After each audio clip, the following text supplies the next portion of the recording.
Welcome to our discussion on socialism with Chinese characteristics, an approach that really redefines what we typically think of when it comes to socialist ideals. I'm pumped to dive into that.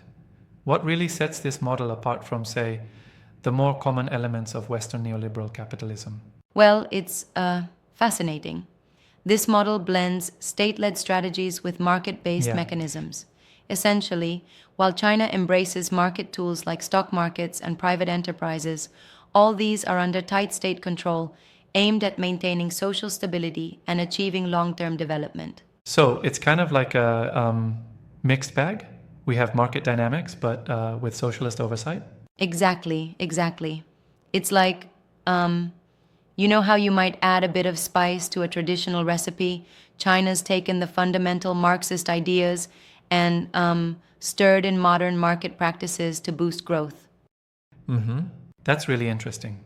And I've heard that economist John Ross even pointed out that China's model is much more in line with Marx than, say, the old Soviet approach. Is that right? Right, on point there. John Ross, who's really well versed in China's economy, argues that China's system adheres more to the original Marxist vision compared to the Soviet model, which got bogged down by bureaucratic inefficiencies. Yeah. So while the Soviet Union actually struggled with bureaucracy, China managed to leverage state power to drive rapid growth and improve living standards? Exactly. China's approach allowed for flexibility. They reformed the economy by embracing capitalist innovations, like allowing foreign investment and private entrepreneurship, while keeping the party firmly in control. It's this balancing Right. act that helped them bump up growth rates and reduce poverty. But isn't that a bit contradictory? I mean, having a stock market and foreign investment seems very capitalist. How can that be reconciled with socialism? You raise a good point.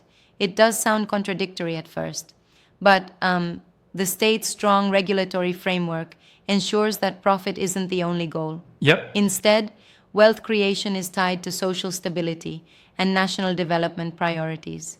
It's like having a robust economy while also keeping a mindful eye on equity and long term planning, rather than just chasing quarterly profits. So, you're saying that while there are capitalist elements, they're effectively harnessed to serve a larger social purpose?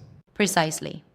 The integration of capitalist practices is tailored to sustain socialist goals, extending benefits across society, fostering rapid modernization, and ensuring that the state can guide the overall direction of the economy.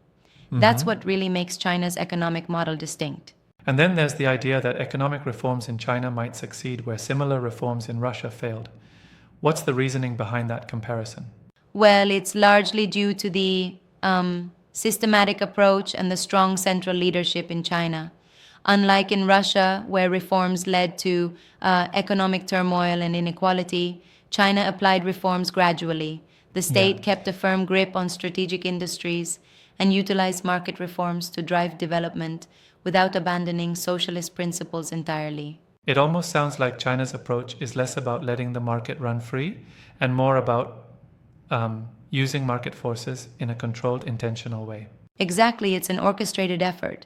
It's like a conductor leading an orchestra. Each section plays its part in harmony under the direction of the state, ensuring that the final piece achieves a balanced, socialist driven melody. But wouldn't critics argue that this model just creates too much state control, potentially stifling business innovation? Yes, indeed. There are critics who say that excessive control might dampen creativity. But supporters counter that the benefits, think rapid industrialization, poverty reduction, and national cohesion, far outweigh the potential downsides.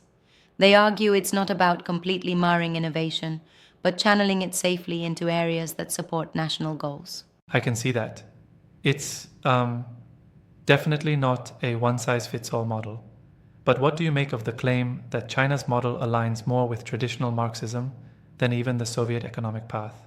Well, that's an interesting angle. It's like if Marx's theory was about managing contradictions between capital and labor, China is trying to navigate that balance by co opting capitalist efficiency while ensuring social welfare remains a priority. In contrast, the Soviet Union's approach, although ideologically driven, eventually became mired in bureaucratic inertia and lost touch with some of the original egalitarian intentions. So there's a sort of corrective mechanism in the Chinese model that keeps it more adaptable? Exactly, it's built on constant adaptation. China continues to evolve its policies in response to both domestic challenges and global pressures, especially in terms of technology and trade. Yeah, that makes sense. And speaking of evolution, how has globalization affected this model, especially in relation to Western economic influences? Well, globalization has definitely posed both opportunities and challenges. China actively participates in the global economy, inviting foreign investment and technology, but always within a framework that preserves state control. Yes, It exemplifies a sort of selective embrace, adopting only what fits their overall vision, while at the same time shielding their economy from potential destabilizing forces inherent in, unchecked global capitalism. that sounds almost like a strategic filter, ensuring that only the beneficial aspects are brought in. Absolutely. It's like having a custom built sieve that retains only those elements that promote strategic national development. The idea is not to completely shut out capitalist innovation, but to integrate it in a manner that reinforces socialist values, like collective well being and long term stability. It's a fascinating balancing act. But do you think this model can be universally applied, or is it inherently tied to China's unique historical and cultural context? Great question. I'd say it's pretty much uniquely Chinese. The historical legacy, the socialist revolution, and decades of centralized Yeah. governance all play into it. You can't simply transplant this model wholesale anywhere else without considering the local conditions and political dynamics. Right, because it's deeply intertwined with China's identity and history. Precisely. In fact, some critics argue that this model may not be as effective in countries with a more diversified political landscape. And that's a fair critique. China's system is very context specific, relying on a strong centralized state that might not exist elsewhere. It's almost like trying to compare a bespoke suit to off the rack clothing. One fits perfectly because it was tailored to that person. Exactly. That's a perfect analogy. The Chinese model is custom fitted to their society, whereas Western models are more generic and, well, driven by different ideological assumptions. Right. And what about the future? Do you see China's model evolving further? Oh, absolutely. With globalization, internal challenges, and technological shifts, we're likely to see continuous tweaks to the model. Yeah, that's so For true. instance, issues like emerging inequality and environmental sustainability are pushing the state to innovate further within this framework. So it's a living system, constantly evolving rather than static? Yes, and that's what makes it particularly interesting.